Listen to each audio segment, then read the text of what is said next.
Ndikulandileni abale okondedwa ku lingalilo la usiku wa lero, usiku wa pa 4 January 2024. Okondedwa, mu usiku wa lero tipitirizabe kuphunzira mawu a Mulungu pamutu omwe uja onena kuti musataye mtima, nyengo zanu zowawa sizamuyaya, imanibe ndi Ambuye, chigonjetso chidzaoneka. Ndipo musiku wa lero ndi phunziro namba 7 limene ndikuchokera pa Numeri chapter number 21 kuyambira ndime ya namba 4 mpaka ndime ya namba 9. Mawu a Mulungu mchichewa cha lero akuti Aisraeli anayenda kuchokera ku phiri la Hori kudzera mnjira ya ku nyanja yofira kuzungulira dziko la Edomu. Koma anthu anataya mtima mnjiramo ndipo anayankhula motsutsana ndi Mulungu ndi Mose nati, chifukwa chiyani munatitulutsa kuchoka mdziko la Igupto kuti tidzafere m'chipululu muno? Kuno kulibe chakudya, kulibe madzi, ndipo chakudya chabechabechi tatopa nacho. Choncho Yehova anatumiza njoka zaululu pakati pawo, zinaluma anthu ndipo Aisraeli ambiri anafa. Anthuwo anabwera kwa Mose ndi kunena kuti, tachimwa chifukwa tayankhula motsutsana ndi Yehova, komanso inu pempherani kwa Yehova kuti atichotsere njokazi. Tsono Mose anapempherera anthuwo. Yehova anati kwa Mose, upange njoka yayikulu ndipo uyipachike pa mtengo. Aliyense amene walumidwa akangoyang'ana njokayo adzakhala ndi moyo. Pamene Mose anapanga njoka ya mkuwa ndi kuyipachika pa mtengo, ndipo aliyense olumidwa akayang'ana njoka ya mkuwayo ankakhala ndi moyo. Ameni. Mawu a Mulungu amene tawerengawa titsogozedwa ndi kulingalira konena kuti ndi zokhazikika zakuti kusachita zinthu moyenerera kumabweretsa nyengo zowawa pa moyo wa munthu. Ameni. Abale wanga okondedwa, chidziweni ichichi ndipo chikhale chotsimikizika mu mtima mwanu, regardless kuti ndinu ndani, mmachita chani, nkwanu nkuti. Abale okondedwa, ndi zokhazikika kale zakuti ngati munthu sadzachita zinthu moyenerera adzakumana ndi nyengo zowawa. Kaya ndikuti, kaya mpaziti, kaya nzotani, ngati ndondomeko silongosoledwa ndipo sitsatidwa, choyembekezeka sichichitidwa, mbamba mthelani mvetseni, machitachita amenewo adzabweretsa ndithu nyengo yowawa pa moyo wanu. Amene adapita ku sukulu osakachita zimene sukulu imafuna idapatsa nyengo zopweteka. Amene adayamba kukhala ndi khalidwe losemphana ndi mmene anthu amakhalira, anthuwo adakumana nzowawa ndithu. Amene amapemphera mosatsatira zimene malemba amanena ndithu amakumana nzopweteka ndithu. Ichi chichizimike pa moyo wanu ndipo muchivomereze. Okondedwa, nthawi zambiri ndikamaona anthu ambiri akukhumata, akumva chisoni, akulira, ndinkangothamanga kukhala ndi chisoni chachikulu nanenso. Koma panopa nditawerenga mawu a Mulungu ndapeza kunena kuti chowathandiza anthuwa kuti akhale ndi machitidwe abwino sikungowapatsa moyo wa chisoni uso ayi, koma kuwaunikira kuti afike pozindikira kuti munthu wina aliyense amene sachita koyenera amakumana ndi nyengo yowawa. Alipo wena okondedwa adapatsidwa chisomo cha chuma, koma popeza sakuchita bwino ndi chumacho, kapena kuti sadachite bwino ndi chumacho, pano pakudutsa nyengo yowawa. Chilipo china chake chidabwera chifukwa chakuchita kwawo kwa zinthu kosayenera. Kungoti anthu ambiri samalandira chimenechi ndipo samavomereza ndipo safunanso kuuzidwa chimenechi. Komene ndikukuwuzani lero kaya mukwiya nazo koma ndezoona. Kusachita kwabwino kwa zinthu koyenera kumabweretsa nyengo yowawa. Tadzifufuzani zimene mukudutsa mozi, zimene zidakupezanizi zidabwera chifukwa chiyani. Mupeza kuti ena pena zidawapeza ifa sadachite koyenera, banja sadalipeze koyenera, lidabweretsera mavuto. Njira imene adatsata yokhala ndalitso la wana silidali loyenera, lero lino kudabweretsera mavuto. Okondedwa, chuma chimanda chipeza adayenda zigizagi pena adambwandiridwa, lero lino ali mavuto. Okondedwa, ndikuzani kusachita zinthu koyenera mwa njira ineni yonse pamalo pena paliponse musochita zinthu zonse kumabweretsa nyengo yowawa.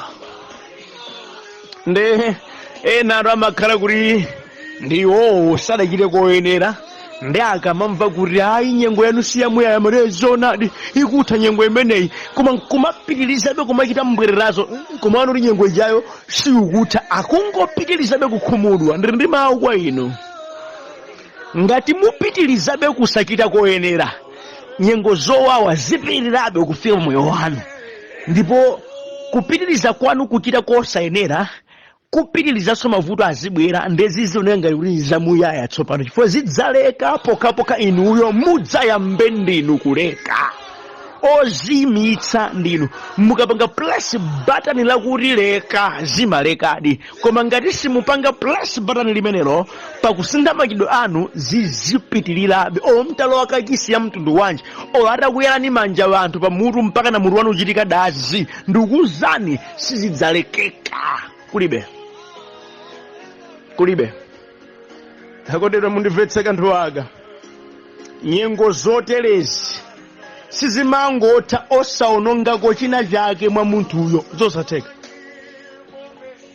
Kuopsa ndi kuyipa kwa nyengo zili mkumeneko sizimangokuleka ayi, zimakusiyira chipyera, zimakusiyira chikumbutso, zimakugwetserako china chake, zimakuonongera kena kake ndithu pa moyo wako,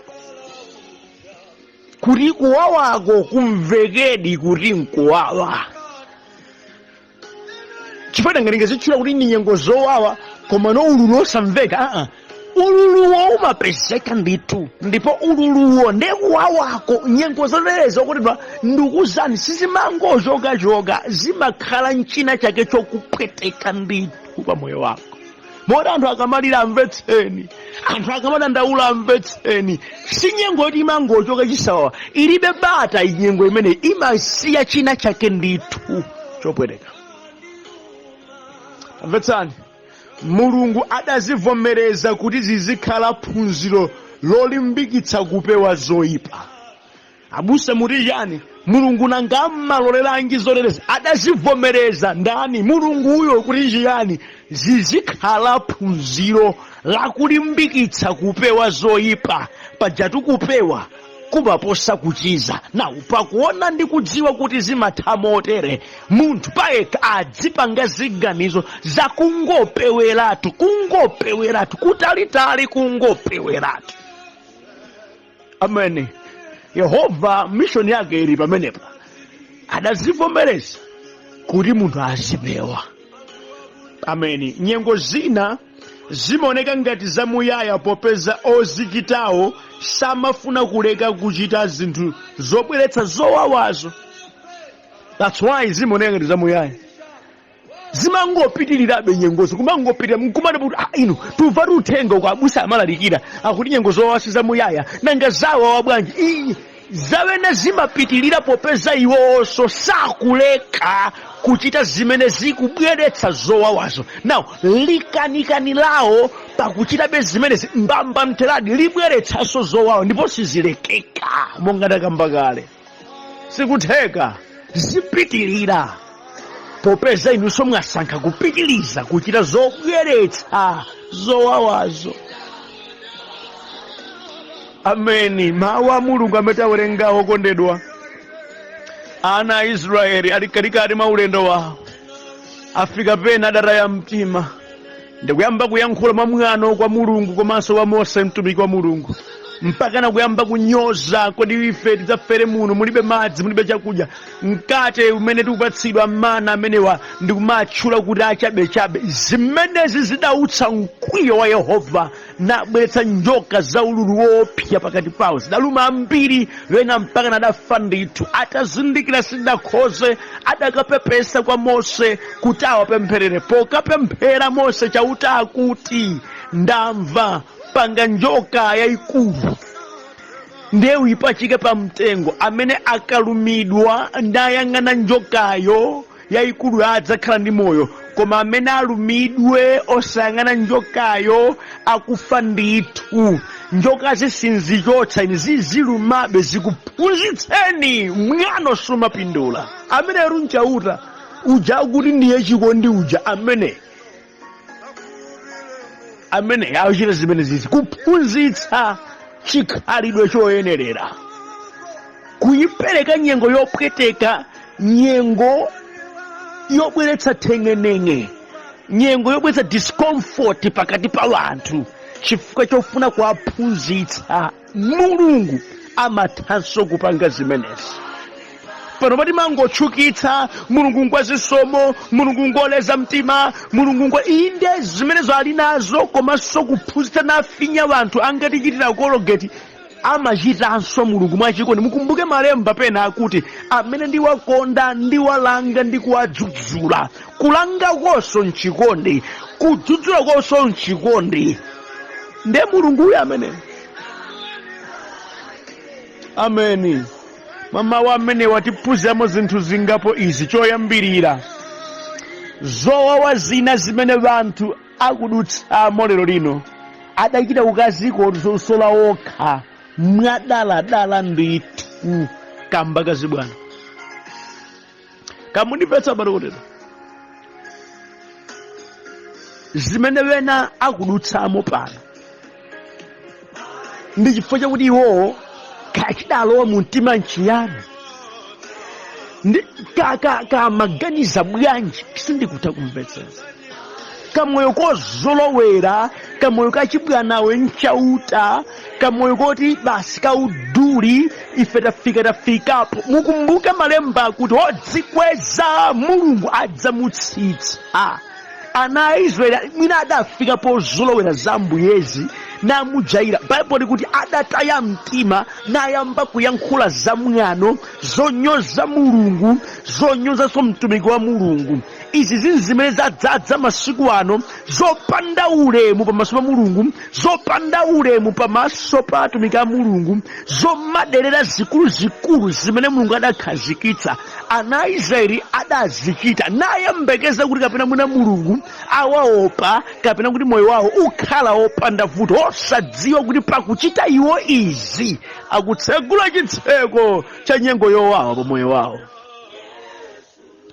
Adadzitsegulira okha chitseko cha zopweteka. Adapanga press button okha ya vula ya mvumbi ya zopweteka pa moyo wawo. Kuyankhula motsutsana ndi Mulungu komanso ndi mtumiki wa Mulungu Mose. Kuchitira zamuyano Mulungu, kusalemekeza zikhazikitso ndi zopatsidwa ndi Ambuye, kumtengera m'manja chauta sadakondwere. Kuchita kwa iwo kwa izi zidakhala chitseko chotsegulira mavuto ndi nyengo yopanikiza. Ndimati ndikambenano abalokondedwa, mulipo wena pano amene kamoyo kachibwana kotere muli nako, simusamala. Ka anthu amakutamani, ka anthu mudazolowera za Ambuyezi, mmazenga m'manja za Ambuyezi, ukhala ngati kuti chauta mdali naye polenga dzikoli, mmadzimva kwambiri, mudadzipatsa levo yosakukhalani nkutheka.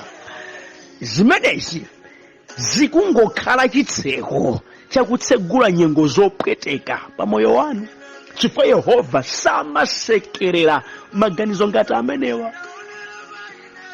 Kamundipetsa kale ndimati nene timaona mtima ambiri amene akudutsa mnyengo zopweteka panopa. Zitseko zina adatsegula okha, adatsegula mikangano imene ili m'mabanja mwawo, zitseko za mkanganozo zili mpochokera, adatsegula okha. kusokonekera kwa maubale pena pake adatsegula okha adataya mtima adachita adazolowera zambwe zidatengera kanyengo kopweteka pena pake sizikuyenda iwo adatsegula khomo mwazibwanabwana. Maphunziro awiri amene ndikapa lapitali ndi lili ndikufa ndikuonetseni kuti zilipo zina sizimangomugwera munthuyo amathaso kumadzisokola yekha chifukwa cha machita ake osasamala. Kudzimva kwake mwano wake umampangitsa tsoka limgwere. Si onse amene akudutsa mnyengo zopweteka zakuti osadalakwe ayi lena adalakwa ndithu chitseko cha tsokalo adatsegula okha ndithu. Mwina nkutheka ndi mmodzi wa iwo koma mmadziphatika ngati kuti palibe chimene mudachitapo ndipo mukamafotokozera munthu wina za mavuto amene mukudutsamo mmadzipekenera kudzishayina kudzidolola basi kukhala ngati ndinu ngelo inuyo munthu wosalakwa koma ndiye ndinu tambwali mthakati munthu woyipa mtima munthu wachabechabe ofunika mulape mtima chifukwa izi zidabwera kamba kakusachita bwino kwanu kwa zinthu. Nkutheka ndithu koma mukamakamba ku anthu mukamafotokozera vanthu mukamadzifotokoza nokha mmakhala ngati kuti Satana wangokuchitirani kapena kuti mbali nayi chauta simukumumvetsetsa wangokhala ngati akuonetsa nkhanza pa inuyo koma choonadi pasi pa mtima mmachidziwa mudafika pojaira za Ambuye mukuyankhula makani inu mukulimbana zimene simungakwanitse kuzigonjetsa. Mulungu zake mumachita mwano mbuye sayakho zokhala chite mupochita inu izi mukutsegula khomo la nyengo yopanikiza, khomo la nyengo yowawa, khomo la kukhomedwa msomali pamutu pano. Ndikamba inezi ndizoona tsopano mati ndikuwuzeni amalokondero olo munamadzibakira bwanji moyo mwanu koma ngati mwadzitsegulira khomo pena pake nyengo isi kusinthirani hayi simasintha nkudzichekenera nyengo ili kulibe hayi ndithu chitsimikizeni chimumtima mwanu chala ichi chiloze inu. Amen. Number 2, ukali wa Mulungu pa munthu umatha kuonekeranso mu nyengo zowawa ndi zopanikiza zimene munthuyo amadutsamo. Ndikuti chani? Mulungu akakuya naye munthu malingana mmachitachita ake mkwiyo wa Mulunguwo umathanso kuonekera mnyengo zimene munthuyo amadutsamo. Moti mmati nene wena zimene akudutsamozi ndi chionetsero cha ukali wa Mulungu pa moyo wawo kuti pena pake sadachite bwino. Ndi nyengo zimabwera nkukupanikiza kwambiri zedi.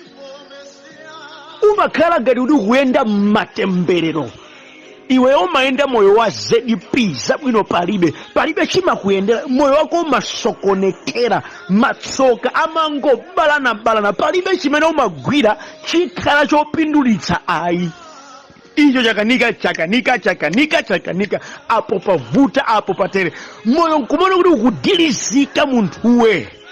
Nyengo zimenezonso zimatha kukhala chionetsero chakuti pena pake ndi Yehova sizili bwino. Mulungu akuonetsera ukali wake pa iwe tamba kotsegula khomo la nyengo yotere mwachibwana changu. Kamundimvetsa kaya zowawa zosatha umadzifunsa pano kuti ndakhala bwanji ndatani kuti zopwetekezo zimangolunjika ineyo. Kale mmati nkagwa mmadzuka koma panopa poti ndzukire olo poti nsamire kamtengo koti ngwire osakaona moyo mwanga osakaona kuti muti ndani kuyesera kuti kuchumula palibe chikwenda kuyesayesa kusakasaka zinthu ngati galu pa uzimba koma ayi ndithu palibe chikuyenda ukondedwa mbiri ingowonongeka maudani pali ponse tsoka losatha. Ndipati ndikambe nanu. Pause a little bit and think about yourself. Winawu ndi ukali wa Yehova. Ana a Israeli adachita chibwana chotere Yehova sadakhale chete adabweretsa njoka zowawa zimene adadabwa nazo mutisakhala bwanji mulungu adapanga responde ndi nyengo yopweteka. ndipo ndikambe nyengo zinazi ndi response ya mulungu, ndiye kuyankha kwa Ambuye pa machitachita lathu. Ndabuza muri Yehova ndiyankha motere mwinde zimatheka. Mulungu adayankhapo ndi njoka zowawa, njoka zaululu zimene zidaluma ndithu anthu mpaka nawena adafa ndithu kufa phiri pansi. Andimvetsani, nyengo zina zimapanikiza, amatokhala matenda osatha, imfa zosatha, kusokonekera kwa zinthu chimene chibalalika chake chosamvetsetseka kuti muti ndidutsa mzotani munthune. Zimenezi kumakhalanso kuyankha kwa Ambuye. Anaiza adaona zimenezi adadziwa mwano limachita ujaru wabweretsa izi, kunyoza limanyoza mulungu kujaru wabweretsa izi. Mwano ramchitira Mose uja, Yehova kuyankha kwake ndi ukuku. Kupeputsa tapeputsa zake za Yehova zija watibwerera Yehova kudzera mnjoka zowawazi. Anzathu afa ndithu, bena ali mabala akuluakulu. Adapita kwa Mose, Mose tachimwa ife, sindakhoze ife, tipempherere kwa mulungu zichoke izi, tikudziwa zabwera chifukwa cha makani athu, mwano athu, chipongwe chathu chimene takuchita iwe. Ife pochita izi ndife madolo, pochita izi ndife mashasha, nde anu aka zimene zizi tikuzidziwa bwinobwino, tidapanga kale mbiri timaopedwa, posadziwa ndi khomo limene atibweretsera tsoka. Mose kululuka, Mose tithandize. Mose akundigwira mtima, sadawawerengere machitidwe awo, adaona kuti agonja, adakapemphera. Kokapempherako chakuti akuyankha kuti sindiuchotsa atuni njokazi, koma kuti iwe panga njoka ina yayikulu ndiye uyipachike pa mtengo, amene aziti akalumidwa nayang'ana njoka imeneyo adzikhala ndi moyo. Ndikufuna kuti andimvere ineyo, ngati inanso akhala amwano amene aziti akalumidwa koma osayang'ana pa njokayo azifa ndithu. Ndachikhazikitsa chimenechi. Phunziro lomaliza ndili thandizo la mulungu pa mnyengo za munthu zowawa zimene zidabwera kamba ka machitidwe ake oyipa. Sizimakhala kuti mulungu wapereka laisesi kapena kuti chilolezo choti munthu azilakwalakwa popeza kuti adaona kale zokhoma kale. Hayi,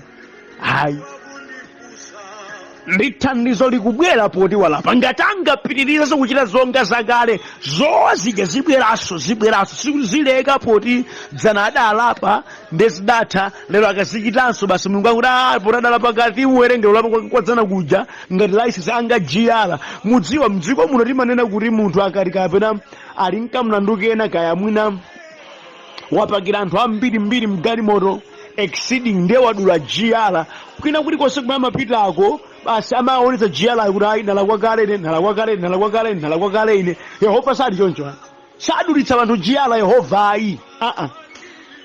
Ngati waona zokhoma poti unalakwa nalapa, ukapitiraso ncholakwa chomwe chonso uonanso chokhoma chanyowaniso chikupezaso kufika na utachita chimene Yehova ayembekeza.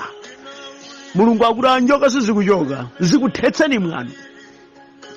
Njoka sizikuchoka, zikudilize mbeni. Koma ndayikapo pulumukira pake kuti iye amene atalumidwa nayang'ana pa njoka imene nati ukupange raisi kuonetsa kupereka ulemu, imene kutsogoloko imayimira kuti onse okhala mu uchimo amene adzayang'ana mtanda wa Yesu adzapulumutsidwa. Koma iwo amene sadzayang'ana pa mtanda wa Yesu ndipo pali chipulumutso chawo adzafa ndithu.